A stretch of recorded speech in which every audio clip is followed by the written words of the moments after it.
If you're thinking of selling your home and you're worried about the attention you might get from active buyers, there could be a long unused tool at your disposal that could draw interest to your property that I'd like to share with you today. That tool is an assumable mortgage. The idea is that you, the homeowner, have really great mortgage terms because you bought or refinanced within the past few years when rates were basically zero. And you have a clause as part of your contract with your lender that would allow another party to assume the remainder of your mortgage. While current mortgage rates are still historically fairly low, they seem quite high compared to the rate environment of the last 2 or 3 years. And so being able to sell your home with a remaining mortgage that's at a super low rate would be a selling feature for your property. Sounds pretty great, right? There are a few catches, unfortunately. A huge one is this.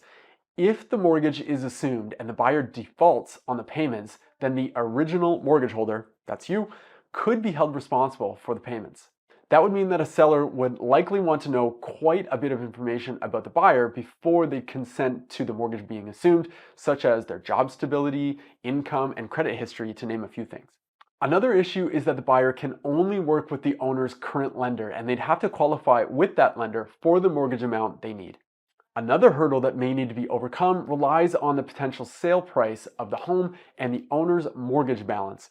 If the asking price is, let's say, $1 million and the owner's mortgage balance is $400,000, then the buyer would need to pay the seller $600,000 to take on the $400,000 mortgage. So why would a buyer even want to assume a mortgage in the first place? It would be because of the savings in interest they would realize over the course of the remaining mortgage term. A buyer would want to explore what these savings would look like and compare them to the extra costs of taking on a low-rate mortgage. If assuming your mortgage is of interest to a potential buyer, it's likely that the agreement will need to include a financing condition that's longer than the usual 5-day period. 10 business days might cut it, but bear in mind that that's over 2 weeks that your house is tied up and sold conditionally, which means you could miss out on other potential buyers during that period.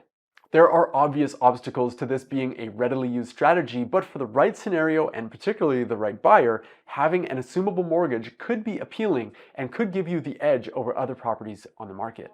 I'm Jamie Harnish, Toronto Real Estate Navigator with Bosley Real Estate. I want to thank you so much for your time. I appreciate you watching. If you enjoyed this video, I would love it if you would like it, if you would subscribe to my channel so that you can catch all upcoming videos.